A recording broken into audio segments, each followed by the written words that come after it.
Bismillahirrahmanirrahim. Dear viewers, Assalamu alaikum. Hope you are well. I am also fine by the grace of Almighty. আলাস English নেটের পক্ষ থেকে আপনাদের সকলকে স্বাগতম জানাচ্ছি। আমি মাহবুবুল আলা। বন্ধুরা, আজকে আপনাদের জন্য একটি গুরুত্বপূর্ণ লেসন নিয়ে আসছি। লেসনটি হলো টেন্সের উপর। আমি টেন্সের উপর দুইটি লেসন নিয়েছি, একটি হলো পার্ট 1, একটি পার্ট 2। তো টেন্সের পার্ট 1টি যারা দেখেন নাই তারা অবশ্যই আমি রিকোয়েস্ট করবো তারা পার্ট 1টি দেখে রাখবেন, কারণ পার্ট 1টির মধ্যে আমি আলোচনা করেছিলাম, এটি স্ট্রাকচারটি নিয়ে আমি কথা বলেছিলাম। তো পার্ট 1টি যারা দেখেন না এখনো পর্যন্ত তারা দেখে রাখবেন, তাহলে আমার সেকেন্ড যে পার্টটি বুঝতে আপনাদের সুবিধা হবে। আজকের এই পার্টটি আমি মেইনলি তাদের জন্য নিয়েছি যারা বিসিএস, ব্যাংক, প্রাইমারি স্কুল সহ অন্যান্য মন্ত্রণালয়ে যারা পরীক্ষা দিচ্ছেন বা পরীক্ষা দিবেন, একটা প্রিপারেশন নেওয়ার জন্য প্রস্তুতি নিচ্ছেন এই টেন্সের উপর, তাদের তাদের এই লেসনটি বেশি সহায়ক হবে আমি আশা করছি। আর এখান থেকে বেশি বেশি কম্পিটিটিভ এক্সামগুলোর মধ্যে প্রশ্ন হয়ে থাকে মেনলি। তো বন্ধুরা, আমি কথা বাড়াবো না, যে আমি যে পয়েন্টগুলো নিয়ে আমি কথা বলবো সেটি হলো যে আমরা অনেক সময় যে প্রেজেন্ট কন্টিনিউয়াস টেন্স এবং প্রেজেন্ট পারফেক্ট, দ্যাট মিন্স তিনটা টেন্সেরই কন্টিনিউয়াস টেন্স রয়েছে এবং তিনটি টেন্সেরই পারফেক্ট কন্টিনিউয়াস টেন্স রয়েছে। আমাদের অনেক সময় আমরা কন্টিনিউয়াস এবং পারফেক্ট কন্টিনিউয়াস টেন্সের মধ্যে ঘুলিয়ে ফেলি, আমরা ডিফারেন্সটা বুঝতে পারি না। তাহলে বন্ধুরা চলুন আমি আপনাদেরকে সংক্ষিপ্ত পরিসরে এই ডিফারেন্সটা আপনাদেরকে আমি বুঝিয়ে দেবো। আশা করি আপনাদের কনসেপ্টটি অবশ্যই ক্লিয়ার হয়ে যাবে। যেমন দেখেন যে আমি একটু লিখে রাখছি যে কন্টিনিউয়াস টেন্স, যে কোনো কন্টিনিউয়াস টেন্স, প্রেজেন্ট কন্টিনিউয়াস হোক, পাস্ট কন্টিনিউয়াস হোক বা ফিউচার কন্টিনিউয়াস হোক, এই কন্টিনিউয়াস টেন্সের মধ্যে যে জিনিসটা থাকবে অন্যতম বৈশিষ্ট্য সেটি হলো এদের মধ্যে কোনো পয়েন্ট অফ টাইম বা পিরিয়ড অফ টাইম থাকবে না। পয়েন্ট অফ টাইম হলো যে শুধুমাত্র ইন্ডিকেট করবে যে কখন থেকে হচ্ছে, দ্যাট মিন্স এটা বলবে না যে কতক্ষণ যাবৎ হচ্ছে, শুধু বলবে পয়েন্টটা, যে সকাল থেকে, সন্ধ্যা থেকে, গত বছর থেকে, এই যে এইরকম, যে আপনাকে শুধুমাত্র পয়েন্টটা বলে দিবে যে সকাল থেকে বৃষ্টি হচ্ছে বা 2 ঘন্টা যাবৎ বৃষ্টি হচ্ছে। তাহলে যখন আমরা কি পয়েন্টটা বোঝাবো যে পয়েন্ট অফ টাইম বা পিরিয়ড অফ টাইম, এইটা কোনোটাই কন্টিনিউয়াস টেন্সের মধ্যে, কোনো কন্টিনিউয়াস টেন্সের মধ্যে এটার কোনো এক্সিস্টেন্স নাই। দ্যাট মিন্স আমরা এখানে পয়েন্ট অফ টাইম বা পিরিয়ড অফ টাইমটা টোটালি অ্যাবসেন্ট পাই এই কন্টিনিউয়াস টেন্সের মধ্যে। কিন্তু পারফেক্ট কন্টিনিউয়াস টেন্সের মধ্যে আমরা পয়েন্ট অফ টাইম বা পিরিয়ড অফ টাইম অবশ্যই উপস্থিত থাকবে। তাহলে দুটো টেন্সের মধ্যে মেইনলি ডিফারেন্সটাই হলো পয়েন্ট অফ টাইম বা পিরিয়ড অফ টাইম, আমরা যাই বলি না কেন। তাহলে কন্টিনিউয়াস টেন্সের মধ্যে একটা এক্সাম্পল আমি দিই।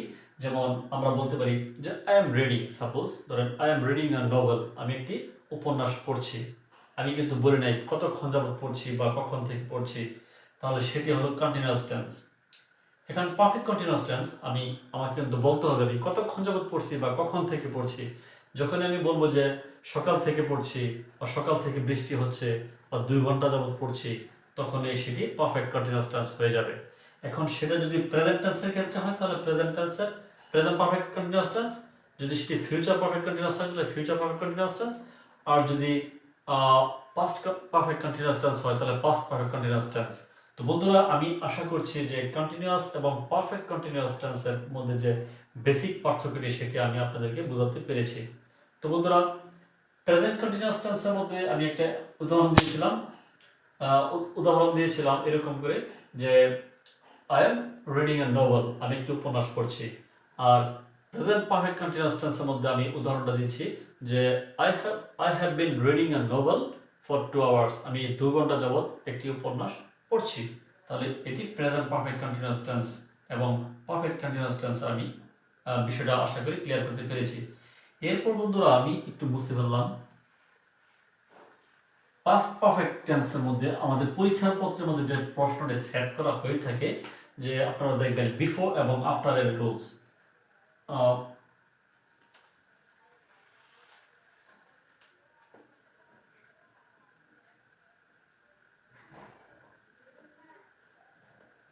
পাস্ট পারফেক্ট টেন্সের মধ্যে পরীক্ষার মধ্যে যে প্রশ্নটি সেট করা হয় সেটি হলো বিফোর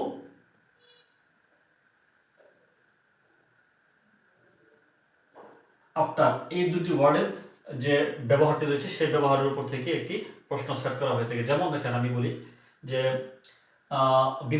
বিফোর এবং আফটারটি এই জন্য বলছি যে সংজ্ঞাটি হলো মেনলি যে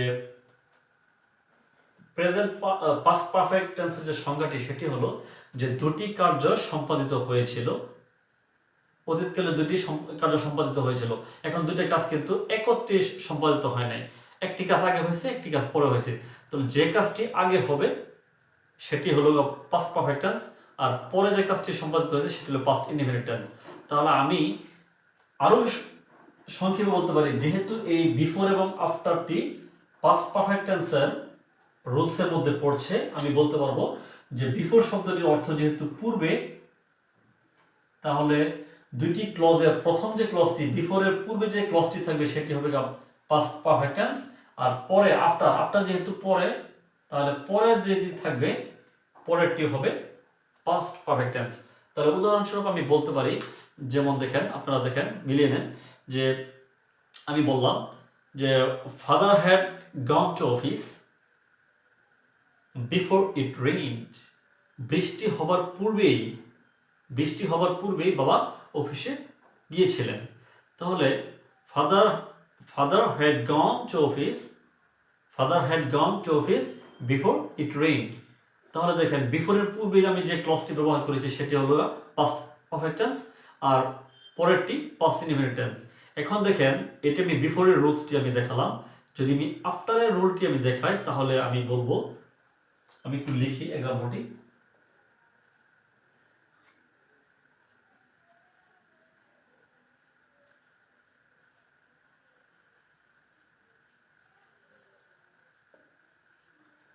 অফিস বিফোর ইট রেইনড। তাহলে দেখেন এই যে বিফোরের পূর্বে ক্লজটি এটি হবে পাস্ট পারফেক্ট টেন্স, আর পরে যেটি রয়েছে সেটি হলো পাস্ট ইনডিফিনিট টেন্স। ওকে, আমরা আফটার দিয়ে একটি বলি, যে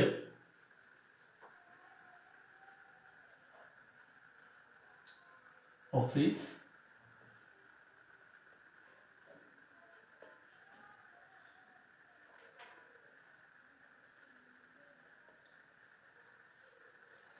father reached to office after it had rained. That means আফটারের পরে যে ক্লজটি আসছে সেটি হলো পাস্ট পারফেক্ট টেন্স, আর আফটারের আগেরটি হলো পাস্ট ইনডিফিনিট টেন্স। ওকে, তাহলে আমরা বুঝতে পারলাম যে বিফোর যেহেতু পূর্বে মিন করে, তাহলে পূর্বেরটি হলো পাস্ট পারফেক্ট টেন্স, বাকিটা পাস্ট ইনডিফিনিট। আর আফটার যেহেতু পরে মিন করে, তাহলে পরেরটি হলো পাস্ট পারফেক্ট টেন্স, বাকিটি পাস্ট ইনডিফিনিট টেন্স। এটি হলো একদম ইজি ওয়েতে মনে রাখার উপায়, কারণ যেহেতু বিফোর এবং আফটারটি আপনারা মনে রাখবেন এটি পাস্ট পারফেক্ট টেন্সের ব্যবহারের জন্য আসছে। ওকে বন্ধুরা, তাহলে এইবার আসেন ফিউচার পারফেক্ট।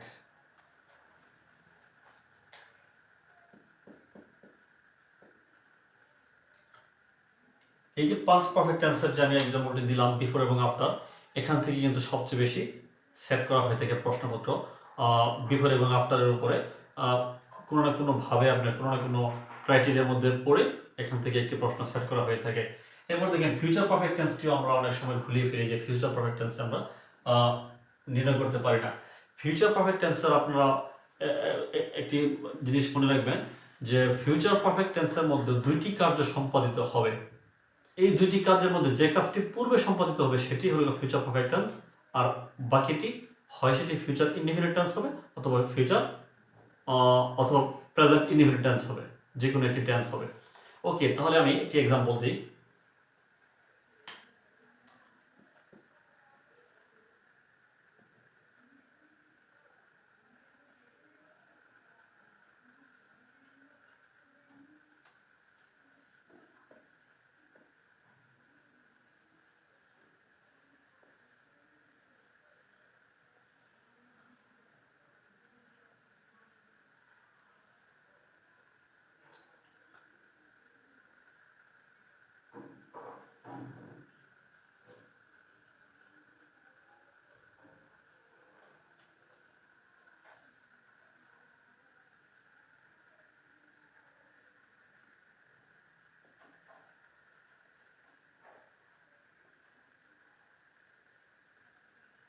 এই বন্ধুরা দেখেন, তাহলে আমি এক্সাম্পলটি দিলাম যে আমি আগে বলেছিলাম, আমার ডেফিনেশনের মধ্যে আগে বলেছিলাম যে ভবিষ্যতে দুটি কার্য সম্পাদিত হবে, যে কাজটি পূর্বে সম্পাদিত হবে সেই কাজটি হবে গা ফিউচার পারফেক্ট টেন্স, আর বাকি কাজটা হবে গা ফিউচার ইনডেফিনিট অথবা প্রেজেন্ট ইনডেফিনিট টেন্স। আমরা দুটার যে কোনো একটি ব্যবহার করতে পারি। তাহলে এক্সাম্পলটি হলো I shall have finished my work before. এই যে দেখেন, বিফোরের পূর্বের যে ক্লজটি রয়েছে সেটি হলো I shall have finished my work. তাহলে এটি হলো ফিউচার পারফেক্ট টেন্স। আর পরের যেটি ক্লজটি আসছে সেটা হলো the sun sets or the sun will set. যদি আমি প্রেজেন্ট ইনডেফিনিট টেন্স বলি তাহলে দ্য সান সেটস, আর যদি ফিউচার ইনডেফিনিট টেন্সও বসাতে পারি তাহলে the sun will set. That means আমাদেরকে মনে রাখতে হবে যে বিফোরের পূর্বে, দ্যাট মিনস পূর্বে সম্পাদিত কাজটি হবে পাস্ট পারফেক্ট টেন্স। আর আরও কয়েকটি সিমটম বা আরও কয়েকটি সিম্বল আমি যদি বলি যে সহজে মনে রাখার জন্য, যে সেটি হলো ফিউচার পারফেক্ট টেন্স। যেমন বাই, আপনারা দেখবেন যে সেন্টেন্স আমাদের বাই থাকবে, বাই, বাই দেন,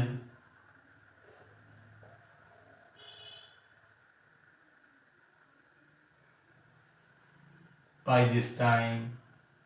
এই যে বাই, এই বাইটা বেশিরভাগ থেকে থাকে সেন্টেন্সের মধ্যে।